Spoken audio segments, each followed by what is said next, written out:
podcast patrocinado por WeFor. Hola a todos, bienvenidos a iJoses, el podcast donde te hablamos de lo último y lo mejor de Apple, inteligencia artificial y tecnología. Empezamos ya con el episodio de hoy. Bueno, José, ¿qué tal? Aquí estamos. Bueno, yo diría una semana más, no lo sé si ha pasado una semana o no, porque parece que estábamos ayer publicando otro podcast, pero vamos a por esta semana. ¿Qué te parece, José, si volvemos al tema de la IA? Muy buenas, pues sí, es un tema que nos gusta y nos apasiona, y la verdad es que tenemos cosas interesantes, ¿no? De casos de uso poco comunes, ¿no? O sí. más extravagantes quizás, ¿no? Sí, porque claro, la IA, pues normalmente todas las noticias son de mira qué chulo, podemos hacer imágenes ahora de todo tipo, te ayuda con los textos, en productividad, por ejemplo, en programación, para los que somos desarrolladores ya es una maravilla, está totalmente integrado en nuestro flujo de trabajo, yo qué sé, sabes, textos, para nosotros es algo información normal. Sí. Normal, estamos todo el día ahí pim pam. Pero claro, no hablamos de los casos que podríamos decir que ni se nos hubiesen ocurrido de que existen. Porque mira, por ejemplo, José, ¿qué te parece si comentamos la primera, llámalo, utilidad sorprendente que hemos visto de la inteligencia artificial? Los fantasmas. Sí. La verdad es que esta me dejó sorprendido y alucinado, ¿no? Como si hubieras a Casper, ¿no? Hubiese visto a Casper. Cuando estaba haciendo la investigación digo, ostras, no puede ser, ¿no? Que le han encontrado una utilidad, bueno, realmente extraña, ¿eh? Porque esto de los fantasmas digitales es el tema de que la inteligencia artificial permite interactuar con personas fallecidas. Ojo al datito. Sí, desarrollan réplicas digitales de personas fallecidas, ¿no? Utilizando inteligencia artificial, y se puede imitar la voz, el comportamiento, los recuerdos. La verdad, en algún vídeo que ves y que te muestran, los familiares están boquiabiertos, o sea, realmente de alguna manera están engañando el cerebro, ¿no? Sabemos que el cerebro, las emociones no necesitan que sean reales para servirte, ¿no? De hecho, cuando ves una película o tal, sabes que no es real y sufres o de alegría o de llanto, lo que sea, que transmite y lo sufres, ¿no? Y realmente lo han conseguido, es espectacular en ese sentido, ¿no? Sí, que básicamente es una recreación de un fallecido con inteligencia artificial, para que la familia pueda seguir interactuando con el fallecido. Claro, otra cosa es esto desde el punto de vista de salud mental, pues no sé, ¿dónde está la barrera de esto, no? Porque claro, una cosa es, llámalo como algo anecdótico para un recuerdo, no sé, algo sencillo, y otra cosa es que tú estés de palique, ¿sabes? Como si fuera con ChatGPT, de palique con el fallecido. Porque claro, como tiene su voz, tiene su imagen, tiene sus datos, por lo tanto sí que te puede hablar con un contexto realista. Claro. En fin, es curioso esto. A ver, en principio también podríamos poner el prisma de la ética por encima, ¿no? También podríamos decir, igual entra en conflicto con la ética. A ver, yo creo que en este caso una cosa es despedirse de alguien. Tú imagínate que te pilla en el trabajo, estás trabajando en Madrid y tu familiar se muere en París, por poner un ejemplo, o en Chile, pues no te da tiempo. Si está mal, te dicen, bueno, pues en un día se va a morir, no te da tiempo de despedirte. Yo creo que en esa cuestión en concreto igual sí que es algo positivo, ¿no? Poder de alguna forma despedirte, decirle adiós, ¿no? Porque de la misma manera que lo haces cuando ya está muerto, ¿no? Te despides de alguna forma, ¿no? Iniciando el duelo. Ahora, ya entrar en conversaciones con esa IA, porque no es tu familiar, con esa IA en profundidad de lo que tú viviste con él, ya yo empiezo a dudar si es beneficioso para alguien, ¿no? Los psicólogos sabrán, ¿no? Pero me parecería hasta incluso peligroso. O sea, desde el punto de vista psicológico, peligroso, porque claro, llega un momento que la barrera de la realidad puede quedar difuminada para esa persona. Claro, sí. Imagino que habrá distintos tipos de personas que sí necesitan una transición más larga para el duelo, ¿no? Para esas fases que tienes que pasar sí o sí, ¿no? Pero bueno, desde luego nos ha llamado la atención y es interesante, ¿no? Ojalá se ponga límites a esto y lo utilicen con toda la cordura del mundo, ¿no? Porque sí que puede ser un poco peligroso, ¿no? Sí, pero bueno, les queremos recomendar a nuestros queridos oyentes que si les gustan este tipo de noticias así un poquito rarunas, que por favor que se suscriban al canal y que le den a la campanita para que le pite las notificaciones y sepan cuándo vamos a soltar alguna noticia de estas más raritas. Porque raritas, José, claro, también tenemos la rarita de OpenAI, ¿no? Que podemos tirar, si te parece, de la noticia de OpenAI y después decir el porqué, ¿no? La trascendencia. Sí, desde Sora yo creo que no la habían cagado. Así, estrepitosamente. Sí, una buena... Sora fue uno. Solo fue un Un patinazo buen- gordo. sí, fue un buen charco. Se metieron en un buen charco y que no estaba bien, ¿no? Pero lo del razonamiento positivo se le está acercando, ¿no? Porque Sí. de alguna forma sí que se metieron en un charco que no venía a cuento, ¿no? Yo creo que pretendían hacer el chat mucho más amable, ¿no? O no sé si es la palabra amable, pero mucho más simpático, quizás, amable, cercano, algo así, y se le fue, ¿no? Se le fue. Muchísimo. Básicamente lo que hacían era que te daba una especie de razonamiento positivo a casi cualquier cosa que le dijeras. Claro. Y aquí ahora vamos a contextualizar el porqué del problema. Porque volvemos a un caso que por lo menos a mí personalmente no se me hubiese ocurrido dárselo, digamos, a ChatGPT en este caso, ¿vale? Sí. Que es el tema de, se ha sacado un ranking de para qué se utilizaba en 2024 y ahora hay un nuevo ranking de los temas principales para lo que se utiliza en 2025. ¿Vale? Pues Sí. en 2025, lo que llevamos de año, ha escalado a las 3 primeras posiciones terapia, que es para Sí. flipar, organizar tu vida y encontrar un propósito de vida. Esos son los 3 primeros. Luego ya viene codificar, viene aprender, ¿sabes? Todo esto. Pero estos 3 primeros casos son los principales usos de ChatGPT en el año 2025. Entonces, ¿dónde está el problema? Imagínate una persona con problemas de autoinfligirse daño y le pregunta a ChatGPT: oye, estoy pensando en tirarme por la ventana y tal y cual. ¿Y qué pasaba? Que ChatGPT decía: oye, qué buena idea, ¿no? Claro, Y te decía "Oye, todo que sí, básicamente, ¿no? sí", y te argumentaba, el problema es que te argumentaba el por qué sí era buena idea que te tiraras por la ventana. Entonces, Madre claro, mía. imagínate si estamos hablando de que los 3 primeros casos tienen que ver con un tema más, llámalo mental, ¿sabes? De salud, de bienestar como persona, más que en sí un tema laboral, pues bueno, podría inducir a personas a, en fin, vete tú a saber qué locuras podría pasar ahí. Menos mal que Claro. se dieron rápido cuenta y esto ha sido, vamos, un lapsus que subsanaron súper rápido, ¿no? Pero fíjate la Sí. gravedad de esto. ¿Tú hubieses caído en utilizarlo en plan para preguntarle cuál es el propósito de mi vida a ChatGPT? No, pero bueno, hay que decir que OpenAI tiene una carta de disculpa en su web para dejar zanjado el tema este. Pero aparte de este tema, a mí nunca se me hubiera ocurrido, jamás se me hubiera ocurrido preguntarle a ChatGPT por alguna cuestión psicológica que pueda ayudarme. No sé, igual soy yo el rarito. José, permíteme que te diga que sí que eres el rarito y yo también, porque claro, nosotros las 3 primeras posiciones no las habíamos visto venir. Claro, a mí me haces apostar dinero y vamos, lo hubiera perdido porque nunca Yo también. hubiera acertado en la apuesta de qué temas serían los principales. Vamos, yo hubiera apostado, pues imagínate, programación, texto e imágenes o algo así. Sí, pero hacer búsquedas pero no. profundas de esto y tal, yo qué sé. Claro, intentar aprender algo de un tema que no conoces. Creatividad, también. de diseñar imágenes, pero Hmm. organizar mi vida tampoco se me hubiese ocurrido. Sí, la verdad es que eso a mí me sorprendió muchísimo. Es una cosa que no la vi venir, esa utilidad ni de lejos. Y me sorprende mucho que sea tan habitual, claro. Está en las 3 primeras posiciones, estamos hablando de que alguien busca ayuda o consejo para un problema psicológico. Estamos hablando que esto es una estadística mundial, o sea, no estamos hablando de que esto vaya por países, porque hemos intentado también si publicaban por edades, por si localizábamos algún sesgo o tal, y realmente Sí. no lo están dando. No están No lo- dando. no- Pero no- es No pormenorizar el dato. población mundial, o sea, realmente tenemos que ser conscientes de que el problema psicológico es mucho más habitual incluso de lo que podíamos prever, ¿eh? Es alucinante. Claro, yo veo lo mismo que dices tú y la cuestión es que la gente ve en la herramienta de la inteligencia artificial una especie de compañero cómplice a quien hacerle ese tipo de preguntas que tú solo le harías a alguien con el cual tú tienes mucha confianza, porque tú Claro. este tipo de cuestiones no se lo dices al primero que pasa por la calle, ¿sabes? Es Claro, decir, claro. que tú realmente has interiorizado que tú puedes confiar en esa herramienta de inteligencia artificial para decirle eso, ¿no? Entonces, pues, me ha parecido otro caso de estos muy interesantes, porque además el segundo y el tercer elemento que salen en la lista son casos nuevos de uso en 2025 que antes no existían. Entonces, me llama también la atención que han entrado, digamos, nuevo caso de uso y ¡pam!, al podium, ¿sabes?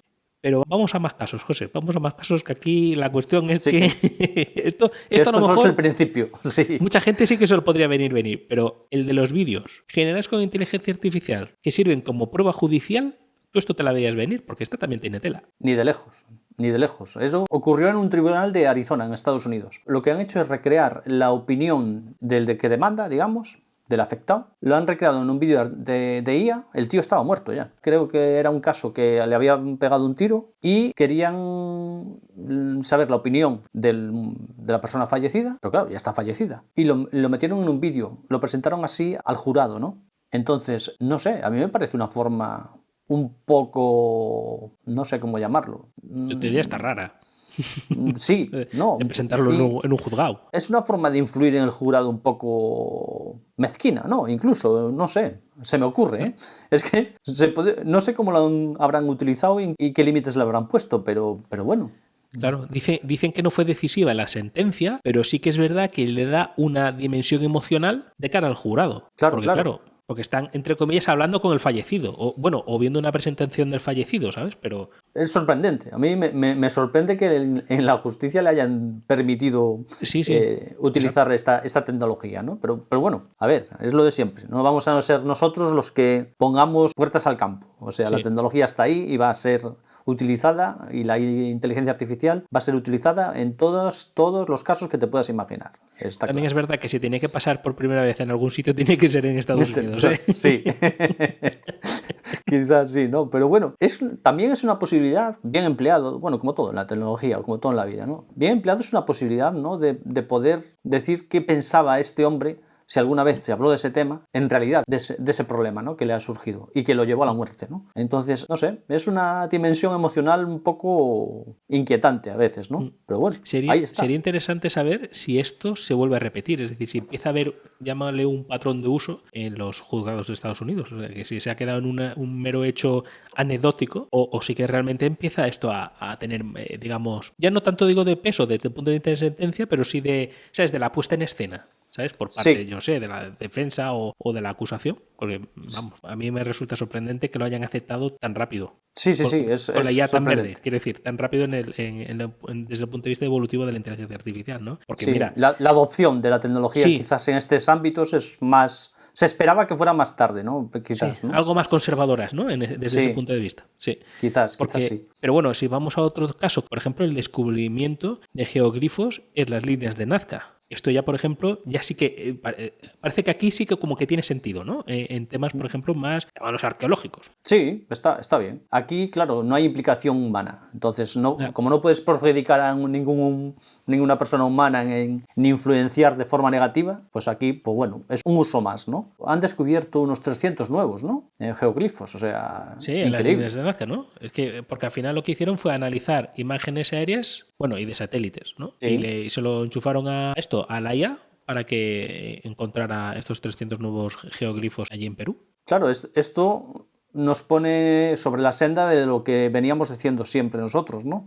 La IA ve mucho más que nosotros. Igual que ve este tipo de imágenes en el suelo dibujadas, también lo va a hacer una radiografía, una tomografía, una resonancia magnética. Esto va a ser así siempre, ¿no? O sea, ya empieza a superarnos hasta en esto, ¿no? Hasta en la observación. Pero bueno, para la arqueología puede ser chulo, ¿eh? Puede ser una herramienta bien interesante a manejar. Bien interesante, sí. Porque hablabas tú, por ejemplo, de herramienta que no afecta a las personas, como por ejemplo del juzgado. Pero sí que tenemos aquí apuntada otra, que esta sí que afecta, pero bueno, en teoría positivamente, que es con el tema de las redes sociales para personas mayores. Que utiliza inteligencia artificial para ayudar, para adaptar la interfaz gráfica y las capacidades cognitivas de la red social a los mayores. Pues bueno, claro. Es una manera que ellos no se queden excluidos de redes sociales como tal. Sí, del mismo modo que se utilizan niños, perros, ¿no? Y en toda la palabra de utilizar. O sea, se utilizan niños o perros para reforzar los vínculos sociales de los mayores, que no estén aislados, que no solo traten con gente de su edad. Pues esto también está guay. Ahí está desarrollado específicamente, ¿no? Para este punto también, para combatir el aislamiento, ¿no? De las personas mayores. Y si has visto vídeos o si has visto interacciones de este tipo con robots, sorprendentemente, la gente mayor no se muestra reacia. Todo lo contrario, interaccionar con un robot incluso les hace gracia y no tienen reticencias, digamos, a jugar con él, a hacer alguna cosa con el robot. Es increíble, ¿eh? Habría que preguntarles qué le parece el robot bailarín de Tesla, este que ha salido esta semana ahí pegando unos brincos que no veas. Sí. Habría que preguntar, oye, que ¿tú te compras un robot para verlo bailar? Bueno, que a lo mejor dentro de un año o dos estamos hablando aquí de casos raros que se utiliza el robot de Tesla, ¿no? Y para bailar en casa. Podría ser, ¿eh? No es tan descabellado, quizás. El Tito Elon dice que va a salir a bailar con ellos en la presentación de resultados de Tesla. Me lo creo. El Tito Elon me lo creo fijo. Otro uso que nos gusta, ¿no? de la IA y que puede solucionar problemas de bienestar a una persona mayor. A mí me gusta. José, ¿y qué te parece esto de los investigadores de la Universidad de Carnegie que crearon una empresa ficticia? Únicamente con empleados virtuales de inteligencia artificial. Esto tengo que confesar que sí se me había pasado por la cabeza, ¿vale? Esta sí. Esta sí que la había pensado. Me parecía muy complejo y realmente tiene que serlo en este momento, pero sí que va a ser una de las utilizaciones que en un futuro más próximo sí que la veamos a lo mejor, ¿eh? Sí, porque bueno, a lo mejor tanto como virtuales como tal, pues, igual bueno, no, a lo mejor pero ya, bueno. ya hay que sacarle la puntillita a esto, porque de hecho vieron que tenían limitaciones en las tareas complejas, ¿no? Pero por Claro. ejemplo, que estábamos antes hablando del robot de Tesla, precisamente también se han mostrado imágenes de que ahora el Optimus lo tienen por la fábrica de Tesla pasando para arriba y para abajo, de forma autónoma, ayudando con tareas, repartiendo, digamos, la merienda a los compañeros y cargándose solo. Entonces, que lleguemos a ver empresas solo con inteligencia artificial o humanoides, ya hemos hablado de algún caso, por ejemplo, de la fábrica oscura. Sí, de Xiaomi. Sí. Caminito vamos. En ese aspecto sí que caminito vamos, ¿eh? Sí, ahora mismo quizás las limitaciones más relevantes, digamos, sería la toma de decisiones complejas e imprevistos. Que te surjan imprevisto de cualquier cosa, pues seguramente no sepan reaccionar como un humano. La IA aún está en ese nivel, ¿no? Pero sí, a lo mejor, pues esto empezará como todo, por departamentos, ¿no? El departamento de I+D tenderá a ser robotizado, con menos gente haciendo investigación y más supervisándola, que lo hablamos también en algún podcast también, y será así, pero bueno, a medida de que la IA vaya entendiendo y comprendiendo el contexto humano, pues iremos viendo avances en este sentido, ¿no? Que avances, por ejemplo, otra de las noticias que podríamos hablar, ¿no? De que sí que ya tiene un efecto práctico sobre la población es el tema de utilizar inteligencia artificial para optimizar la maduración de las frutas. Sí. También es un puntazo, ¿no? Sí. Aparte lo utilizan, la IA se utiliza en todo. En fase de recolección, digamos, tú puedes con sensores y a través de IA detectar cuando las fresas están en su punto óptimo o las manzanas, el tipo que tú quieras de fruta. Cualquier tipo de fruta lo puede, hoy en día ya se puede hacer, ¿no? Si está verde o pasada, ¿no? Y del mismo modo, en el supermercado ya he visto alguna implementación de que tú acercas el aguacate o el plátano o lo que quieras al sensor, digamos, tienes un sensor allí, lo pones delante del sensor y te dice en qué estado está, ¿no? Si está verde, maduro o pasado. Y claro, esto es ahora ya. Claro, esto ya es algo que ya podemos disfrutar, digamos, ya, en presente. La población general, ¿sabes? Que no es un caso raro de claro. como hablamos, ¿no? Pero bueno, es caso raro en el sentido de que, bueno, quizás no era el uso esperado al principio de la inteligencia artificial. Claro. Seguro que nadie se puso a investigar en ello pensando en estas cosas, ¿no? Pero claro, para la cadena alimenticia o para la logística es una herramienta muy valiosa porque sí que te permite ya no hacer una optimización por estadística, a lo mejor, ¿no? Si la cojo a los 5 días de madurar, se me pasa. Si la cojo... No, ahora estás información precisa, digamos, del ciclo de maduración de la fruta y puedes optimizar cómo llega al súper y en qué condiciones, ¿no? Y quizás relacionada con esto, no directamente, pero indirectamente, por el tema del olfato. Voy al tema del olfato artificial, Sí. con inteligencia artificial, ¿no? Tú a lo mejor alguna fruta, por el olfato sabes que está pasada. Uy, por cómo huele esto está pasado. Bueno, sí, no hay que ser un experto, ¿no? No hay que ser un experto.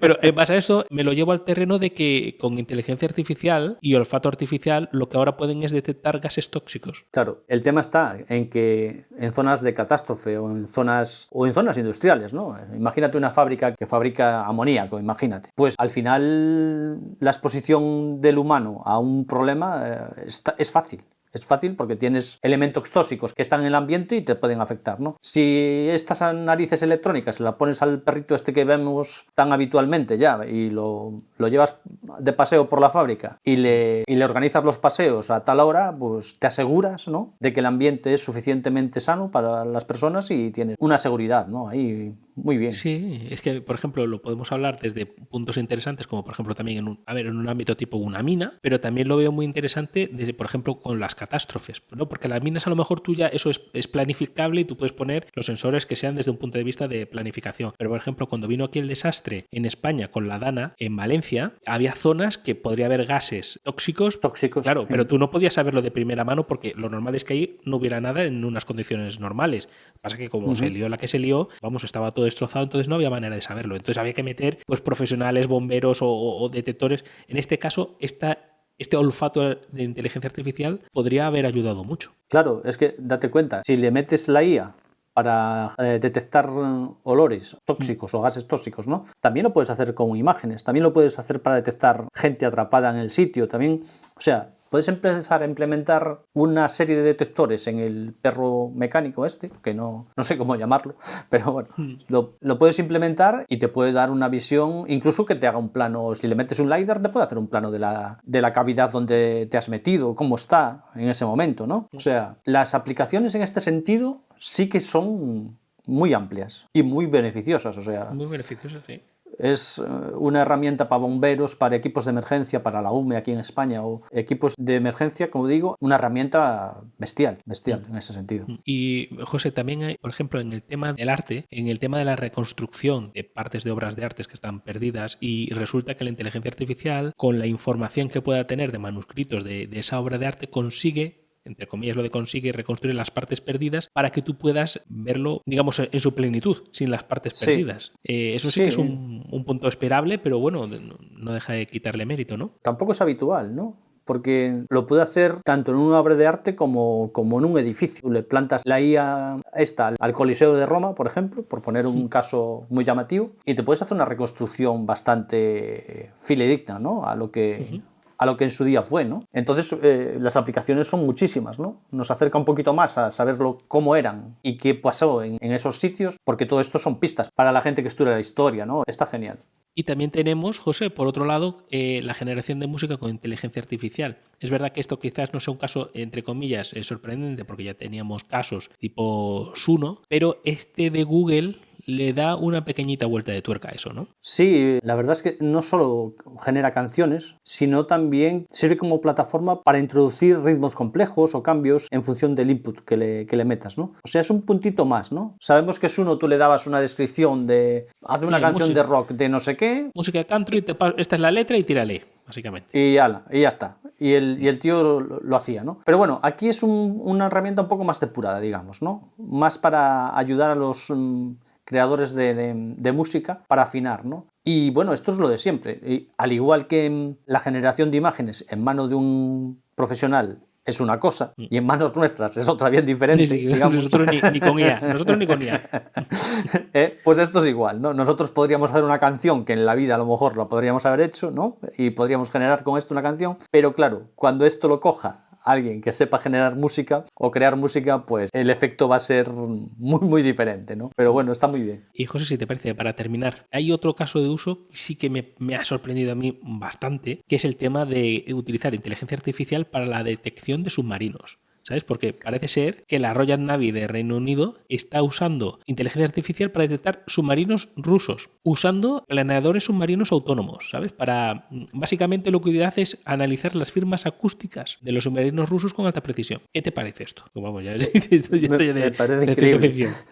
Sí, ya empezamos a ver cosas en el plano militar, digamos, que las veíamos en las pelis como diciendo, ¡buah! Eso ni de coña. Y sí que utilizando submarinos autónomos, que ya empieza a ser un poco bestial el tema ahí, ¿no? Que puedan detectar y puedan monitorizar algo tan grande como una porción de océano y saber si el submarino es de los míos o de los otros es bastante impresionante ya, ¿eh? Porque toda esta vigilancia naval antes, tírale, la cantidad de equipos humanos y buques especializados que harían falta para todo esto. Ahora, claro, si tú empiezas a mandar, entre comillas, drones en el mar como submarinos, sí, y tírale de ya para que te los vaya detectando. Sí, te los vaya detectando, te los vaya gestionando y vaya asumiendo el control de esa investigación, ¿no? Ya en modo automático, ¿no? Está claro que desde una fragata o un submarino o cualquier otro vehículo naval va a estar el control, ¿no? Pero esto a lo mejor antes tenías que estar con una docena de barcos dando vueltas como un loco para saber dónde estaba el submarino. Pero bueno, o sea, en esto es un salto estratégico quizás, ¿no? De vigilancia naval, o sea, es increíble, porque con menos recursos humanos estás abarcando mucho más, que es lo que la herramienta de la IA nos está dando en todos los ámbitos, quizás. Eficiencia. Productividad. José, pues si te ha gustado esta funcionalidad de la IA, ¿sabes por qué te lo digo? Porque si te ha gustado, cuando escuches el podcast, dale al like. Eso, dale al like y si se os ocurre algún tema que queréis que tratemos o queréis que investiguemos, pues decídnoslo en la caja de comentarios y nosotros encantados de discutirlo con vosotros. Seguiremos buscando a ver si encontramos alguna locura más con la inteligencia artificial por ahí. Ya te digo, y tanto.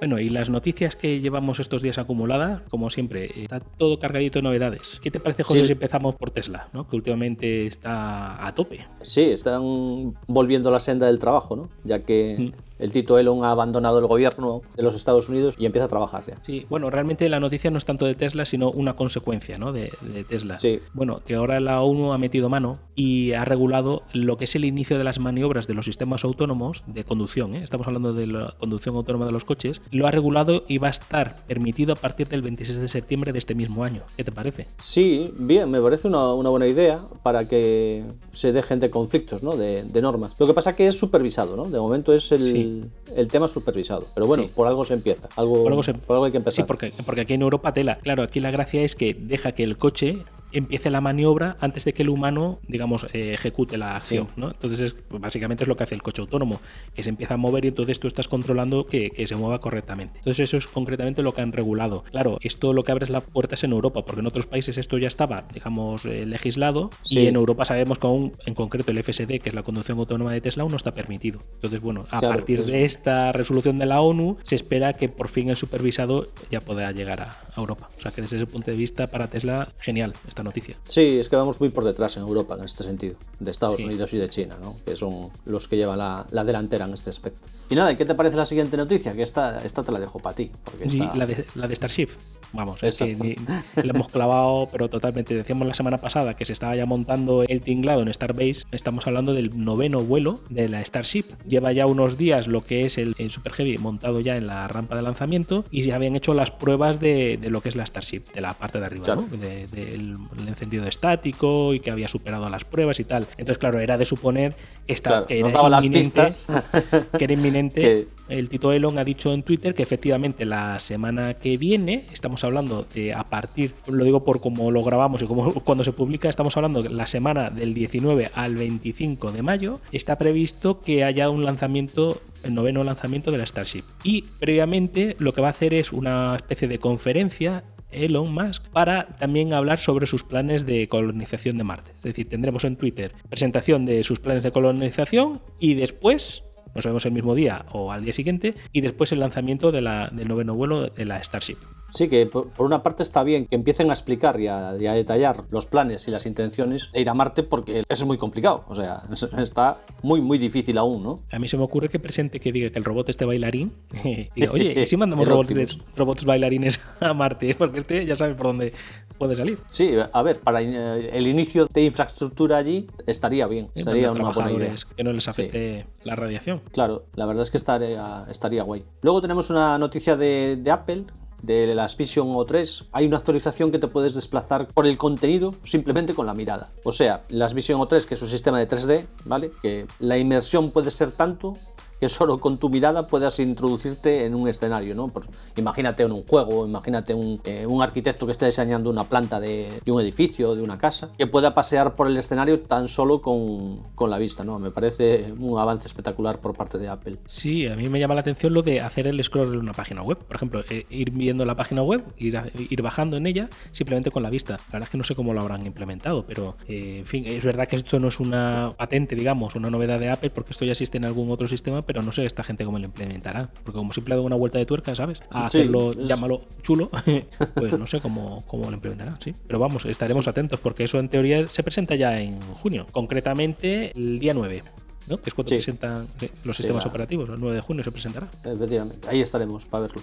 Y José, seguimos con Apple, ¿no? Porque parece ser que hay un rumor muy con mucho peso, novedades en las baterías. Sí, ya le toca, ¿no? Yo creo que ya es hora de que le peguen un repaso, ya que los chinos andan a 1000 por hora en este sentido, que le peguen un repaso. Y por lo visto quieren poner una batería de litio puro en los iPhone, ¿no? O sea, en los iPhone imagino que en cualquier dispositivo móvil. Estamos hablando de una batería de estado sólido en un iPhone. Exacto, baterías de estado sólido. Y claro, lo comentará será muchísimo la densidad energética. Claro, no me atrevo a vislumbrar los días que puedes tener de batería, pero debería ser un salto, ¿no? Básicamente lo que van a conseguir es sustituir lo que es el cátodo, que ahora mismo creo que es de grafito, Sí. lo cambiarán por uno de silicio de 100%. Entonces ahí pues se ve que esto... Es que tú imagínate que te dupliquen la autonomía del iPhone, simplemente te la dupliquen, ¿vale? Hombre, pues que a lo mejor llegas a 3 días de autonomía ya sería una pasada, porque venimos de que, vamos, conseguir pasar del día es casi irreal. Sí, un uso, llámalo Sí, normal. normal o que no está- intensivo, sí. O intensivo, pero vamos, intensivo hay gente que no le llega ya el día directamente. Claro. Entonces, pues, Es bueno, normal. La había verdad que es evolucionar las baterías.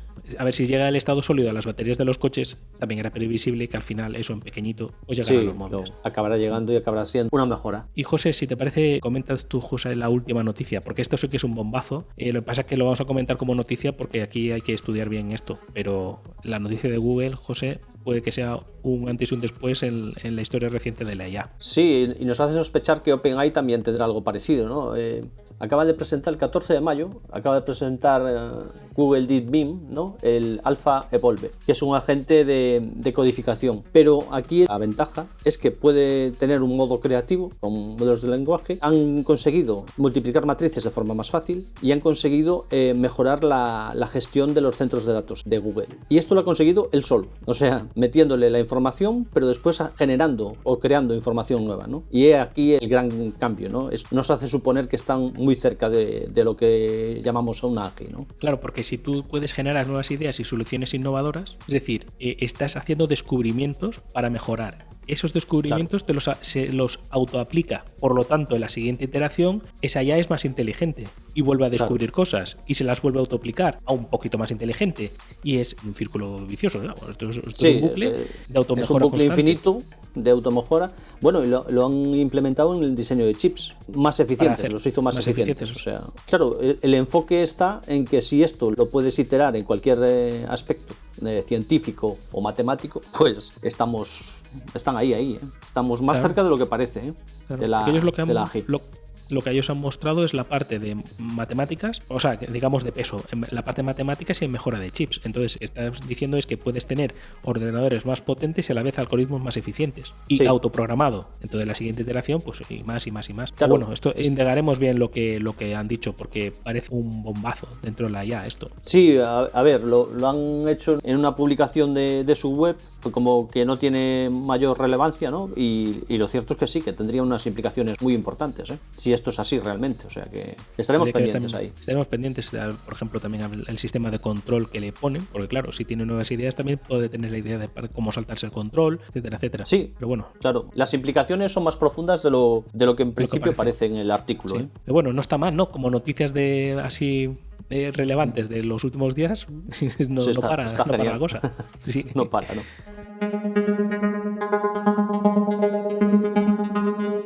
Y antes de despedirnos, soy José Pérez, y si te interesa aprender programación en Swift o desarrollo iOS, pues soy profesor y desarrollador de apps para iOS.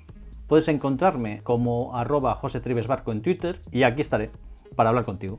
Y yo soy José Manuel Formoso de RealWigo y WeFor. Si buscas servicios de desarrollo web o marketing digital, sígueme como @jmformoso en Twitter y en otras redes sociales. Así que ya sabes dónde encontrarnos. Gracias por acompañarnos una vez más. Y como siempre, nos escuchamos en el próximo episodio de iJoses. No te lo pierdas. Y hasta aquí el episodio de hoy. Recuerda suscribirte a nuestro podcast y no olvides dejarnos algún comentario. Muchas gracias por escucharnos. Hasta la próxima semana.